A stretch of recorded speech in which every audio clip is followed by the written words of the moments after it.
Hallelujah. Shabbat shalom. All right, Shabbat Shalom. Shabbat shalom. Shabbat shalom. Shabbat shalom. Shabbat shalom. All praise the Most High Yah, His Son Yahsara'al, who is also our atonement. We give honor to the 12 tribes of Israel, scattered but not destroyed.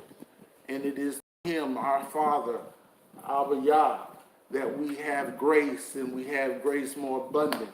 So we want to say greetings to all those who are gathered here under this roof and in this assembly. And for those who are watching us live on Brother Malak's channel, and those who will be seeing us later on the Yirmiyahu Ben Yahuda channel, we give praise and honor to the Most High Yah. Today we will be going over a subject that is near and dear to my heart. We are going to talk about the Shepherd King. The Shepherd King. On last week, when we were in in Kansas City, Missouri, the Most High Yah had given me a message on shepherding. And even though we went into it, we didn't touch near about half of it. And so he told me to come back and to study and to dig deeper, because he's a Yah that he doesn't want you just to have knowledge on the surface. He wants you to understand in full the meaning of what he is and what he's doing. And I think a lot of times we lose track of the fact that he's deeper than any well that we could dig, and he's higher than any star in the sky, and that he's wider than any mountain on earth, and that we need to learn how to dig and get closer to him. And the only way we can get closer to him is to go through his word. I don't care what knowledge on the outside you have. If you can't lean and depend on the word of the Most High Yah, it leaves everything for naught. Because if it isn't for his word, we wouldn't even have this opportunity of life. Y'all understand? It was a lot of people put a lot of emphasis on our grandfather Abraham, but don't you understand that the word chose Abraham? The word chose Abraham to be our progenitor. And if he did not trust in the word of Yah, we would not be sitting here right now in the position that we are as Yahsara'al, as Israel, as his chosen seed, as his royal priesthood, as his chosen people. And so I touch this a lot, and I know I get loud and I know I get boisterous, but this means a lot to me because this word became flesh and manifested itself amongst us, that we could have a chance to have eternal life. And without him, we are nothing. Look, man, the Most High looks at us as filthy rags. Do you understand? I know y'all do some cleaning, and I know what it looks like when you clean your stove with a rag. We worse than that in his eyesight. It is nothing but the washing of the blood of Yahamashiach. That's right. That brings us out of that state into a purified state, to where he can even stand to look at us. So I want to touch the subject, the Shepherd King. We're going to start off in the 23rd number of Psalms. But our base scriptures will be going through the whole entire chapter of Ezekiel 34. When you get it, say hallelujah, or say Khan. Hallelujah. Psalms 23.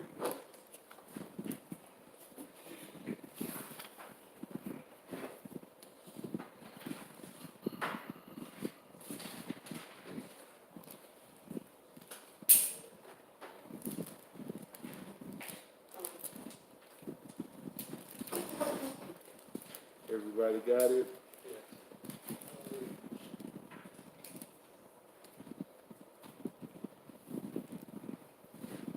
What version you gonna read out of, Brother Rod? What version you gonna read out of? Read the King James. Okay. So Brother Rod's gonna come out of the King James Version of the Bible.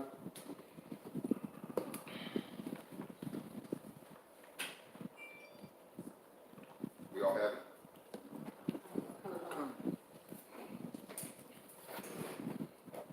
Go ahead.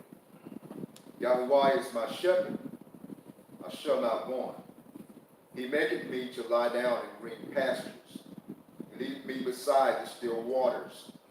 He restored my soul. He leadeth me in paths of righteousness for his name's sake. Yea, though I walk through the valley of the shadow of death, I will fear no evil, for thou art with me. Thy rod and thy staff, they comfort me. Thou preparest a table before me in the presence of mine enemies. Thou anointest my head with oil, my cup runneth over. Surely goodness and mercy shall follow me all the days of my life, and I will dwell in the house of Yahuwah forever. Hallelujah. Hallelujah. David starts off by talking about the Most High being his shepherd, and in this he shall not want. Knowing that the Most High is not only the God or the Elohim of life, but he is our Elohim of what? Provision. Right. He says, he maketh me to lie down in green pastures. He leadeth me beside the still waters. So we know that nothing can live without food and without water. And so he said green pastures, which means they were fertile and that they were out spot or wrinkle. And the water was still. He didn't have to struggle to drink. He restoreth my soul. So he restoreth he ministers to me. He speaks to me and he keeps me safe spiritually. Yea, though he leadeth me down a pathway of righteousness for his name's sake. And so I got caught up in this. And so I began to start back studying. And he kept on leading me to the word tent. And so I started to break down the word tent. Now, in the Hebrew, this word tent has 4 different words that structure the word tent. Now, what word do we usually use for the word tent? Think about it. Anybody? What are we about to do next month? Sukkot. So where do we get the word Sukkot from? Sukkah. Sukkah is a tent. Military, we call it a lean-to. A sukkah is a tent held up by 4 poles in the front. 2 poles in the front that are higher than the 2 poles in the back. And then they're covered on each side. This word sukkah, if you would turn, let's see, let me find it for you. And I'm going to spell it for you as well. But it's Samic, Yod, and Kaf.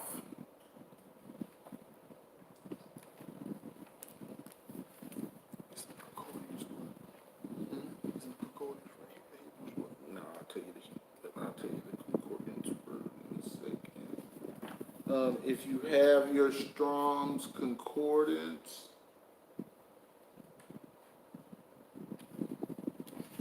it will actually be, here we go.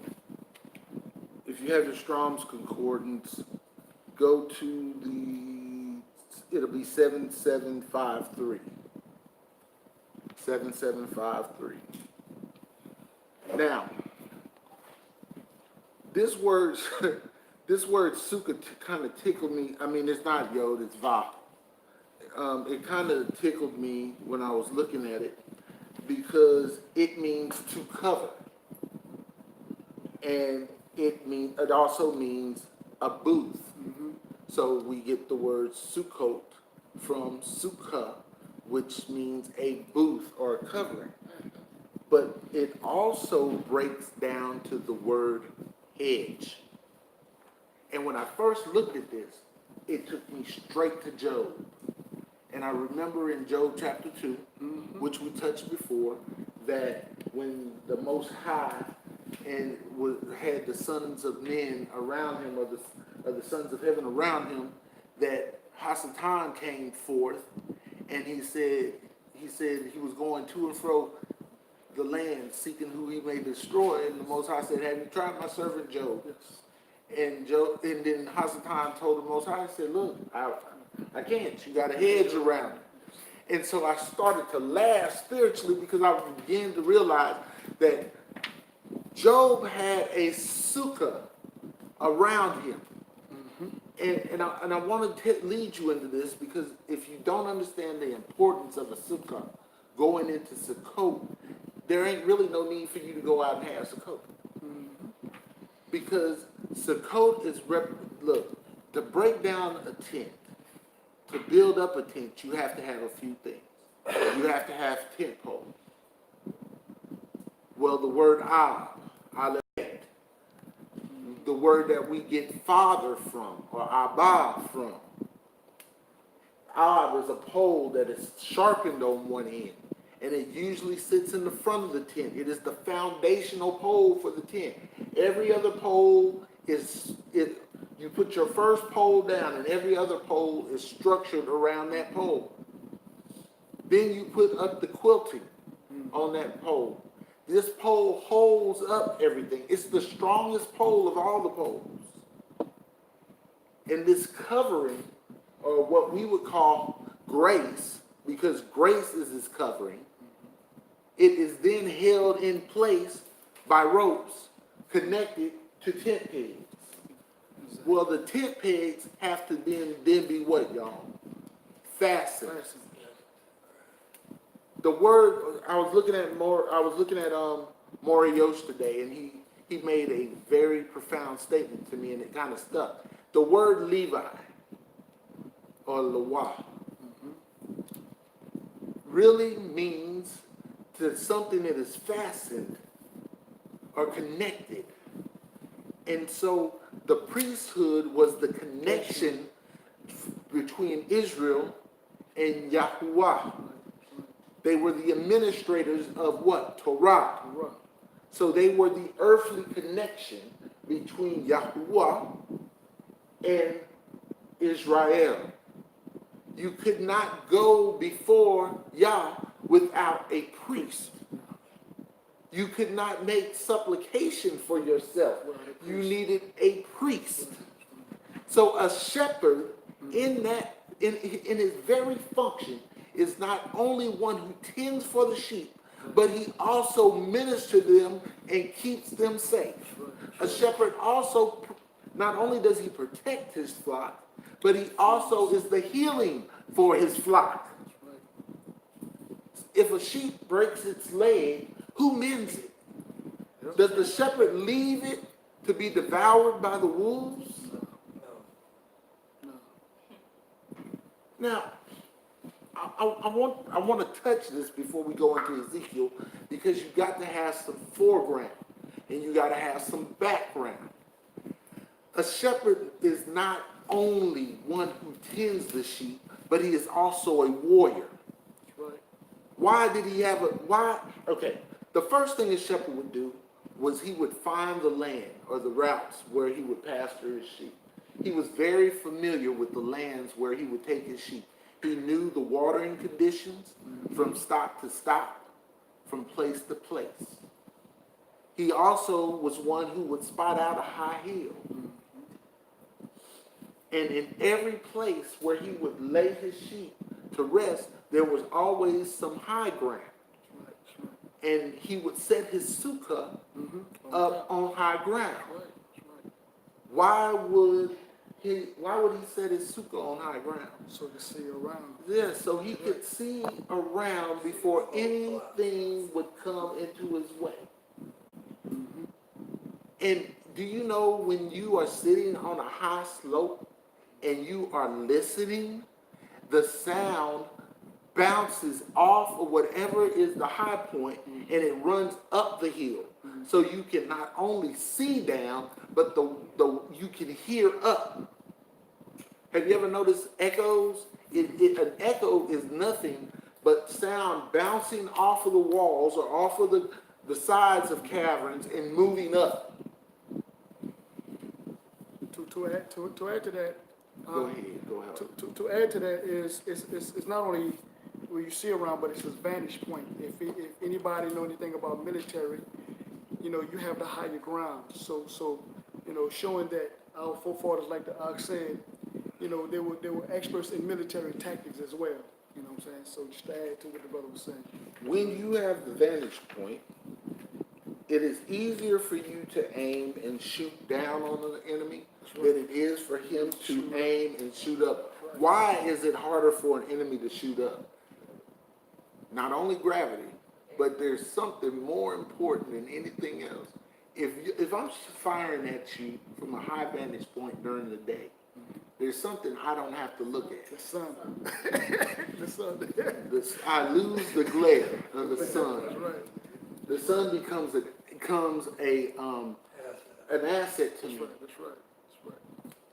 So I want to go into this because, so we got an understanding of the word sukkah. Samid va kaf. Sukkah. Okay. Now I want to go into another word since we're in this spot. I want you to look up the word. Well, I want you to think about this word, and it's something that we use all the time. When you pray, and we said this 27 times today already, there's a word that we've already used about 27 times today. What is that word? Hallelujah. Oh, hallelujah. Okay, so I want you to look at the word hallel. Hallel, which is what? Hey, lamed, lamed.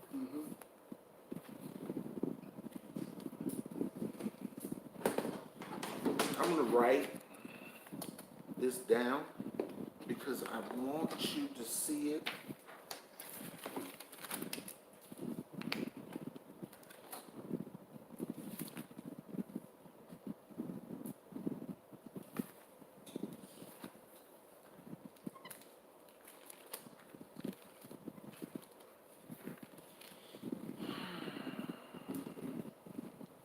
I'm going to write it in paleo too because I know we got people that like the paleo.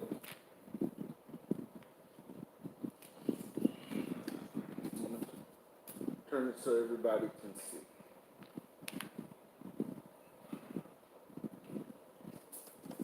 And that word is in the English, hallel.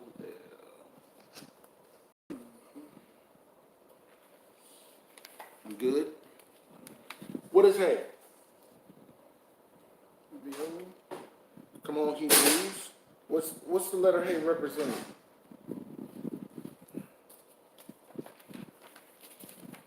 Hey, to behold. To behold.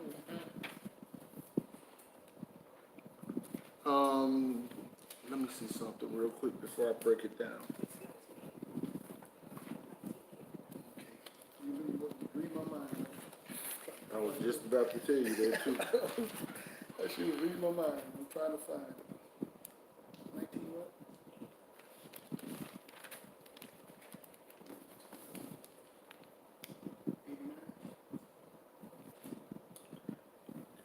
Take off one of the lamets. Just go halal.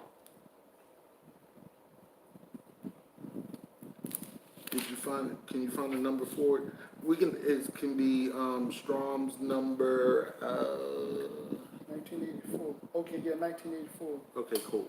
Yes. Okay, now I want to break this down for you. I'm going to take one of these lamets off.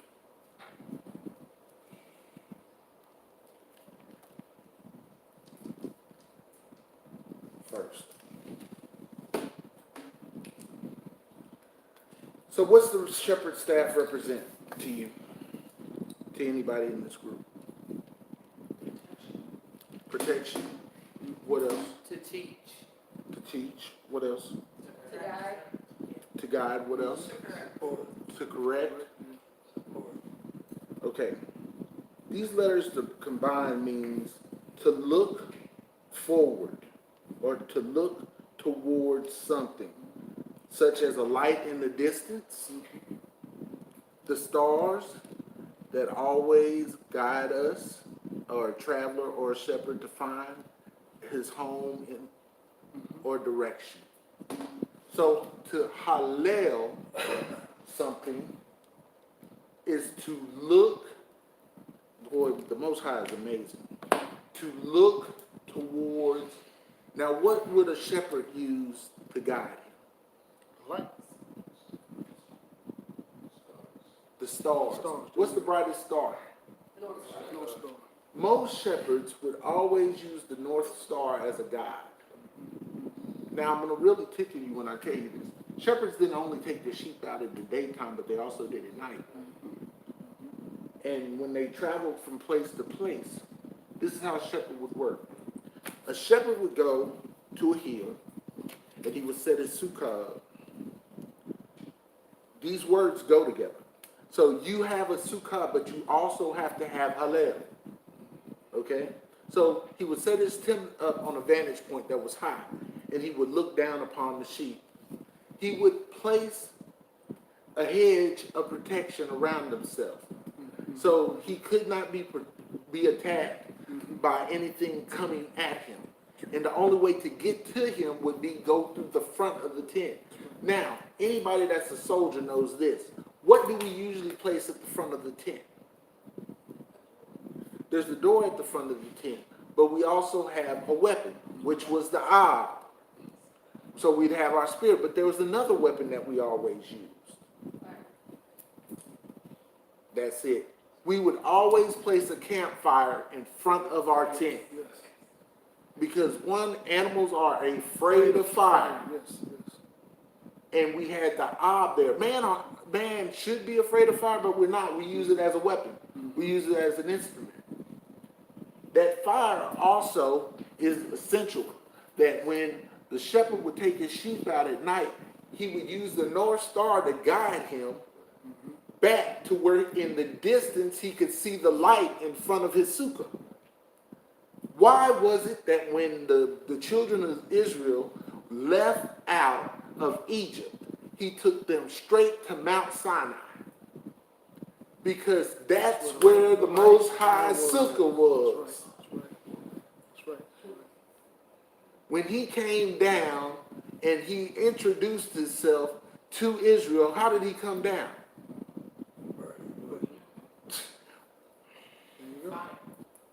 He was the fire in front of his sukkah.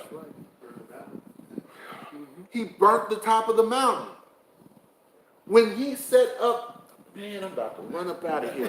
When the Most High set up the temple in Yahsara'al, the temple was the Most High's sukkah. It's on top of a hill. And what did the priests do day and night? They burnt offerings. So they had a light in front of the temple, burning, so that the shepherds could see they could see in the distance their safety. So the Most High built a temple and covered himself in grace. And not only was he the protection for himself, but he was the protection for all of Israel. So when the shepherds went out to guide their flocks, they carried a representation of what Yah showed them in the land. It's bigger than that. That's why we needed a shepherd, y'all. That's why we needed a king that was a shepherd. No ordinary man do the job that a king could do. Why do you think Saul failed? Because he didn't have a shepherd's mentality. Why do you think when the prophet went and brought the offering to Jesse, he said, show me all your sons? Exactly. And they looked they looked at all of them. Oh, he's a big scrappy young man, but that ain't it. Oh yeah, he looks nice too, but that ain't it. But I need you to get is that all your sons? I know y'all didn't send me here on no goose chase. Well, I do have a son. He a little ruddy boy. He kind of pretty. He out there with the sheep. Bring him to me. And so when you hear Yah talk about David, he has a special place in his heart for Dawid. Why? because Dawid presented the same characteristics as the Most High Yah. That's right. That's right. That's right. Not only was he a shepherd, but he was a warrior. That's right. That's right. That's right. David was 17, ripping sheep out of the mouths of lions and bears. Some of y'all don't even want to call credit card companies. Shoot, I'm one of them. Maybe put that on, I'm going to send them to you. David did not care about coming down out of his position and fighting. But David also knew Torah. All of the Hebraic armies, all of Israel was standing before the Philistines when Goliath came out. And somebody ran and got David. David said, shoot, I'll take him on. David said, I'll even take him on with 5 smooth stones and a sling. Goliath was the baddest champion in the land. All those countries that the Philistines had conquered. And they came up, and a little shepherd boy with a sling and one precise shot. That's right. Took out their best soldier. Took out their best soldier, and then he cut his head off with his own sword. We worship a Most High Yah that empowered Israel to be like that.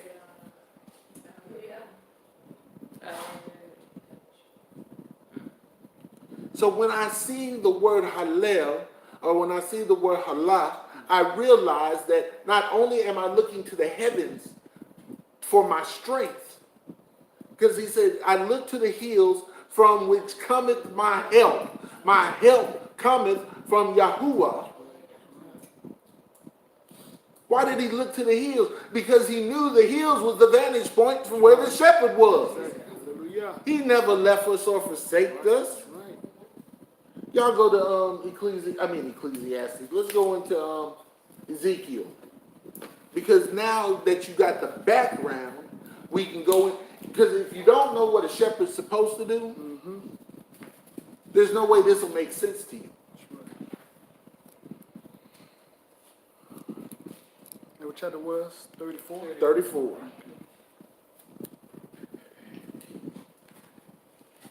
I want to explain something to you before we start reading this. Okay, so when we set up a sukkah, we use the ab. We use the sides of the tent, which is representative of grace. We use the tent pegs. What does the tent peg represent? I told y'all earlier. The fastening. But what are we fastened to, Israel? What should we be fastened to? Torah. Torah. Torah. Torah is our anchor. But I'm gonna make it a little bit easier for you. Let's don't say Torah. And I'm gonna tell you why in a minute. I'm gonna clarify it in a minute. Let's say Yahuwah or Yahusha. Why do I say Yahusha? Because of the word. Because he is the word. He is the word. Look, man, you can have Torah. This is the thing that I want y'all to understand. The book in its form is a beautiful book. This contract, this contractual statement between the Most High and Israel, yeah, they're gonna go haywire. And one of our sisters here in our fellowship told me, she said, Aki, if you take the shepherd away from the sheep, You don't have nothing. they scatter. And what happens when the sheep scatter? They go haywire because there's safety in numbers. That's right. That's right. And they want to be led.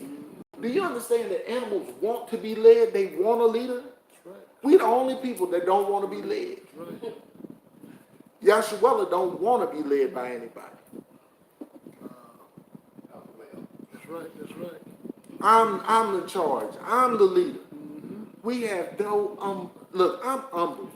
This brother right here, that brother right there, that brother right there, that brother right there, and all you sisters, give me advice. Talk to me. And I process. Because one thing I know, and I know for a fact, that I don't know it all. I do not know it all. Case in point, what happened to me last week in that iron sharpening iron meeting. I don't know it all. But I'm willing to learn. Because I understand that ignorance ain't bliss. And a dummy will get killed quicker than the smart man. That's right. My daddy told me something. My daddy told me something before we went out to the Gulf War that tickled me, and I'm gonna say it, and y'all forgive me how I said it. My daddy told me, he said, "Man, son, every grant made it back from war. You know how? He said we weren't no dang heroes. He said heroes live to tell cowards live to tell the story of how the brave man died. That's right. Don't you dive on no dang grenades, because it ain't guaranteed that they'll dive on a grenade for you. That's right. That's right. That's right. Doesn't mean I'm not a warrior, but I'm smart. There's certain situations that you just gonna have to go with what you go with. As we go into Ezekiel, Ezekiel is about to break down the shepherd. And he's going to break it down and let you understand that Yah ain't looking just for people. Yah's looking for shepherds. That's right. That's right. That's right. What is Israel supposed to be? Shepherds. Hold on. Come on, let's do it. Let's do it. Let's do it. Come on. Sister say it Melinda, again, let's say do Say it. What is Israel supposed to be? And where are we supposed to be the light from? Light on here. We're supposed to be, look, the Most High is the sukkah. Yahusha is the shepherd. We are the fire in front of the tent. That when the people are lost, They come. it will lead them to the hill so that they will know where their safety is. So that argument that we get in camps is that, oh, there ain't gonna be nobody else. Fool, you done lost your dang mind. That's right. There are people in the world that are keeping Torah better than we are. That's right. That's right. That's right. That's right. There are people that know the language, the true language. We arguing over petty stuff when we need to be focused on the Most High. That's right. That's right. Hallelujah. We need to have our eyes set high and looking for the hill. That's right. That's right. And this is where we're going to miss it. That's right. Because we're distracted by everything else outside of the understanding of the Most High Yah. That's right.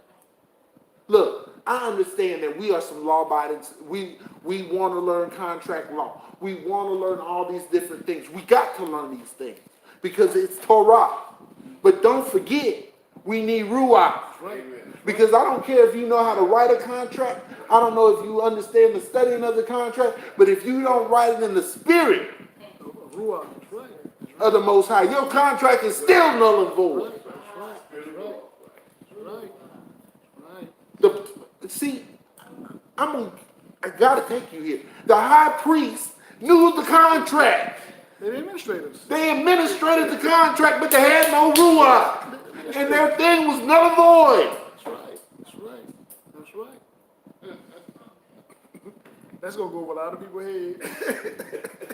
That's why he had to come. To be the connection for us. Right.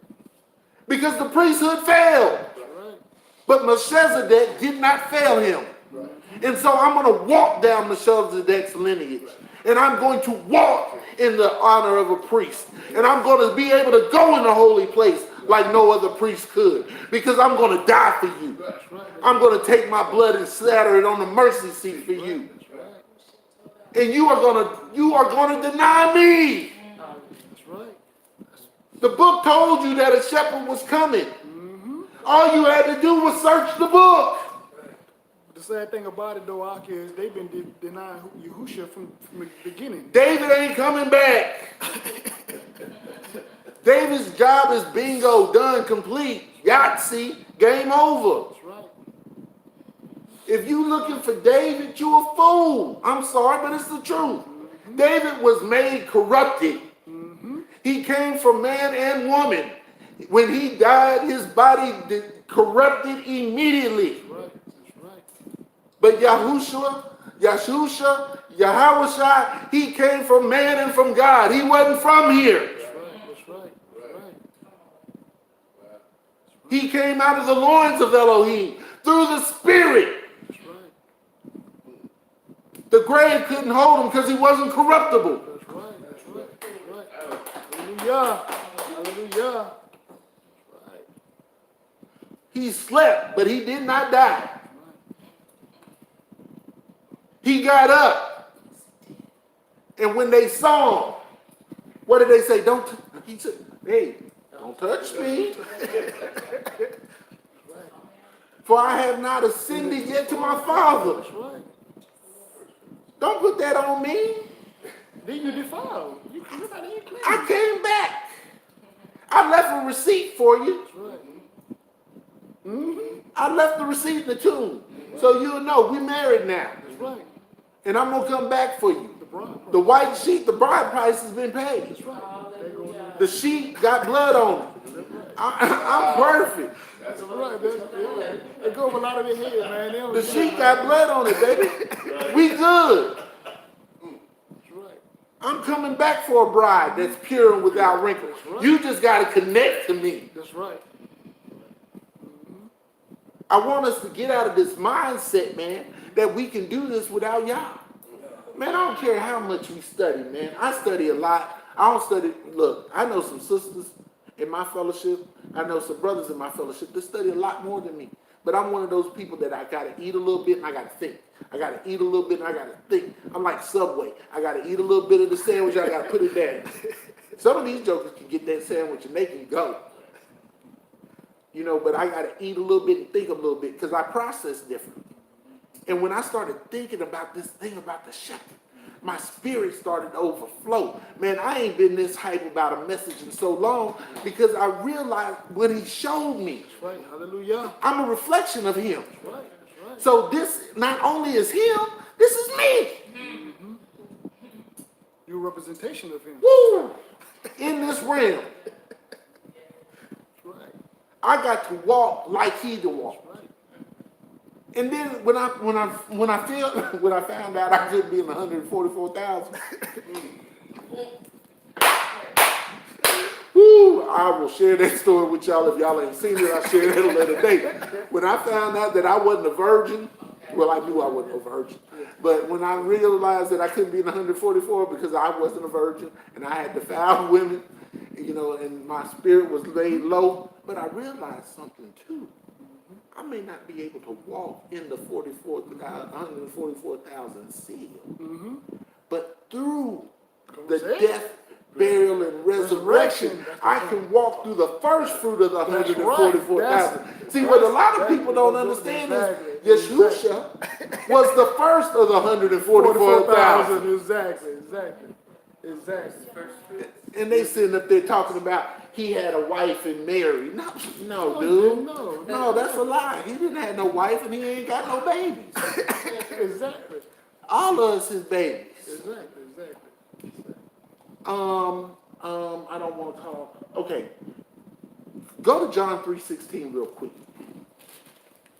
Go to John 3:16. There's a scripture. Go to 14 first. And I think it's in Numbers 20. Somebody find Numbers 20. And then we're going to go into Ezekiel. I'm sorry, but I got to follow the Spirit with this. Go to John, read John 3:14 through 16. When you got it, say hallelujah. I say Khan.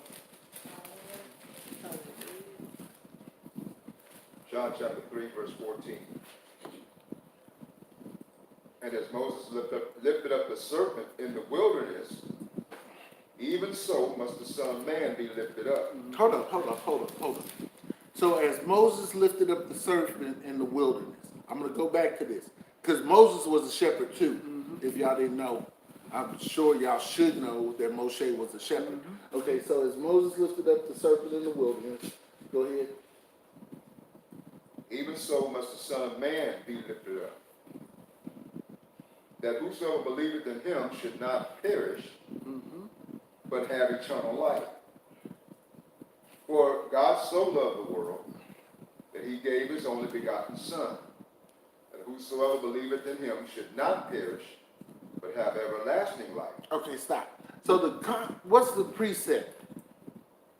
Somebody tell me what the precept is. Numbers 21. Yeah, so what's Numbers 21? Numbers 21 and 6. Start off at 6. Numbers 21 verse 6. Oh, we're going to do Bible calisthenics, and this ain't going to be no short lesson.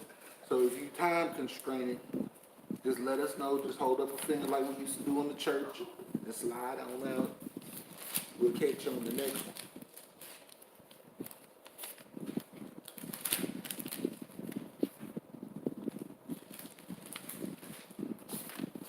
Oh yeah, I want to thank Brother Malak too for giving me use of his channel to go live. Oh man, this is for the family, man. You know, family gotta get ate, the sheep gotta get fed. Hallelujah. You gotta get fed. So that's Numbers 26, Numbers chapter 21, Numbers chapter 21. yeah, Numbers chapter You ready? 21. You want me to get to 6? Yeah, we begin at, And Yahuwah sent fiery serpents among the yes, people, yes. and they bit the people. And much people of Israel died. Therefore the people came to Moses and said, we have sinned, for we have spoken against Yahuwah Wow. and against thee. Pray unto Yahuwah that he may take away the serpents from us. And Moses prayed for the people. And Yahuwah said unto Moses, make thee a fiery serpent, and set it upon a pole. And it shall come to pass that everyone that is bitten, when he looketh upon it, shall live. And Moses made a serpent of brass, and put it upon a pole, and it came to pass that if a serpent had bitten any man, when he beheld the serpent of brass, he lived. Okay, why did I go into that John 3:16 part real quick? The reason why I did that is because you have to see something. What did Yeshua say about us? He said, if I be lifted up, Yes. I would do what? Draw all men unto me. Right. So he was showing himself in Numbers 21. Right. If he be lifted up. Now it says show a fiery serpent. So it was also a light. Now I want y'all to understand something. The shepherd died on a hill. Well, Yep. go out of here. The shepherd died on a hill. They buried him on Golgotha, on an isle. Do you understand that he had a weapon that he could have swung at any time? But they buried him on, they hung him and sacrificed him on an isle. He was the fiery serpent put up on the pole. Right. What was the snake? It was sin. So when he put him on a hill, so he had a vantage point to where he could look down at those who was killing him. That's right. That's right. But he died so that all the sheep that were gathered around him could be saved. Now the problem is, the world will tell you, so God so loved the world that he gave his only begotten son, that whosoever believes in him should not perish but have everlasting life. And they think he's talking about the heathen. He wasn't talking about the heathen. He was talking about Israel. That's right. That's right. Didn't he say, I come not for I come not but for who? The lost sheep of The lost sheep of Israel, because he was the shepherd. Huh? Those that hear my voice. That's it. You got to understand something. He came for Israel first. Why did he come for Yahsara'al first? Because judgment starts first in the house of Israel. That's why he had to be the second Adam, though, because the first Adam fell through sin, which was the sin, was the serpent. That's right. That's who spoke to Mary, Salakia, spoke to Eve in the garden. Through sin. You know what I'm saying? Through sin, we married into another That's covenant. right. That's right. We were married. We left the covenant of the Most High. Right. And we married into the covenant of Yahsara'al. That's why we took on his nature. Yes. We married into sin. Look, any woman here in this room, if you married to Malak, if you would marry Malak, you would take on some of Malak's characteristics. Because you're with him all day, every day. And every woman that's married, would be married to me, unfortunately, would take on some of my... My mama used to always tell them girls, I don't know why you want my son, he gonna put weight on you. And I used to always like, I didn't tell them that. And I was skinny then. Like, what are you talking about? Every girl that you ever been with, she started out skinny and end up getting thick. Because I like to eat. The characteristics of the person that you're married to rubs off on you. And we married into sin. We miss the mark daily. But we got Hebrews running around here saying, I don't break Torah. You a lie. You just broke Torah when you said it. You ain't In lying. your very All captivity, have you, sinned and come in your short. very, That's right. That's right. Okay. All have sinned. but this is why when we just read, what that was we just read before we came here, we read, no, before Numbers, what that was, we read, John 3:14. John, what are you talking about about? the shepherd. Oh, Psalms 23. Yes. So when we understand, we start understanding this here, it's a cycle that's going over and over and over again. You know, and then when we start understanding not only cycles, there's in dealing with the feast days and dealing with the marriage, it's a preparation. So everything is being over and over. Just like Hamashiach, Yeshua Hamashiach got rejected, you know, with our forefathers in 70 AD. Actually, they rejected him when they came out of the wilderness. They rejected him. It's the same cycle over and over and over again. So these brews they keep on talking about, they don't believe in the so-called Bri Hadashah, the New Testament. They doing the same thing our forefathers did. They repeating the same thing. They're writing their own destruction. On death warrant. And the thing is, you won't get them out of it. Yes. Because they will tell you, and you'll see in here. Let's go to Ezekiel. Let's just go to Ezekiel 34 real quick, because you'll see in the scripture. You'll see the beauty of this in the scripture.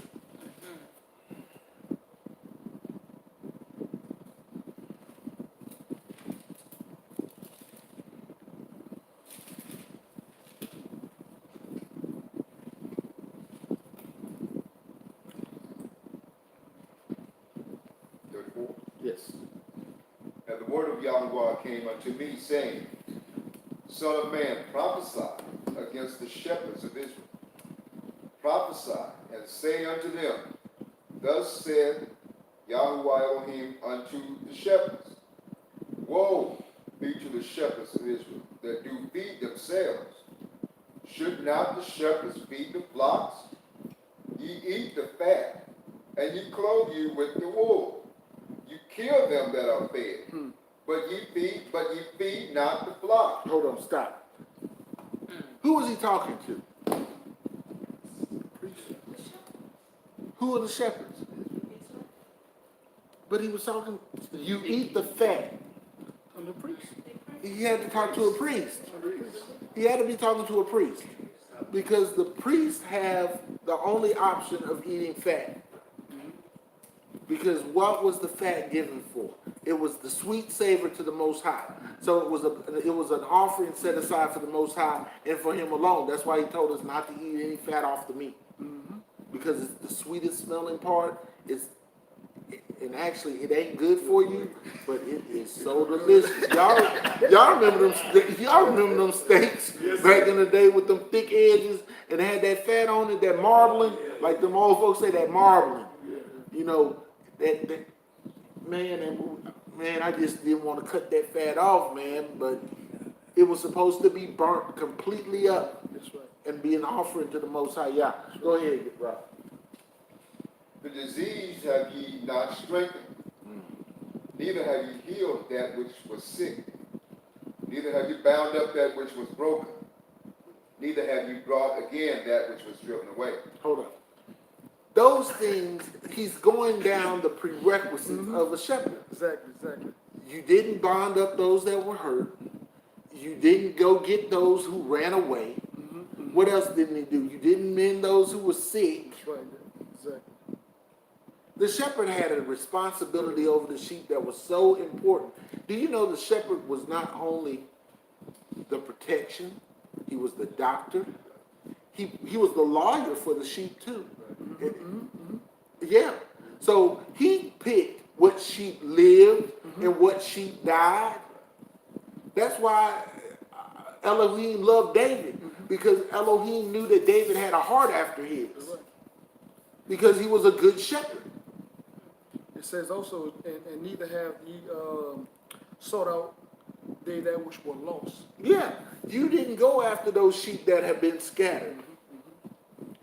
Henceforth, we still here, because we didn't have a shepherd to go after us. And I want you to listen to the statement that I made earlier. We needed a shepherd because sheep without a shepherd are haywire. Look at our communities. We all over the place. We killing each other more than the enemy is. The heathen doesn't have to worry about us. Look, man, the heathen was so smart in this. Look, y'all think desegregation was the greatest thing next to sliced bread, and in all actuality, it was the worst thing. It was the worst thing.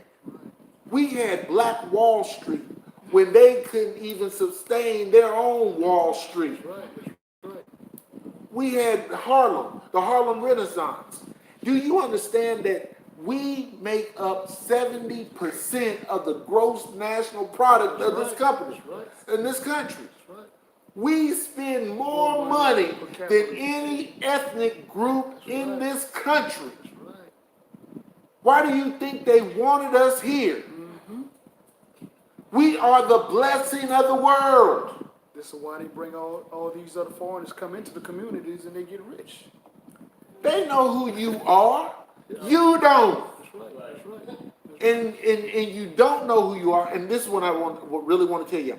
This awakening of Israel is nothing new. It has been going on since the early 50s. I want you to realize this. This awakening of Israel has been going on since the early 50s. It's picking up steam now. And look, I'm hard on camps, but let's be honest. The camps served a purpose. The camps woke the brothers up. The camps brought the brothers into the knowledge of themselves. But the problem is their doctrine is all over the place because they don't have no ruach.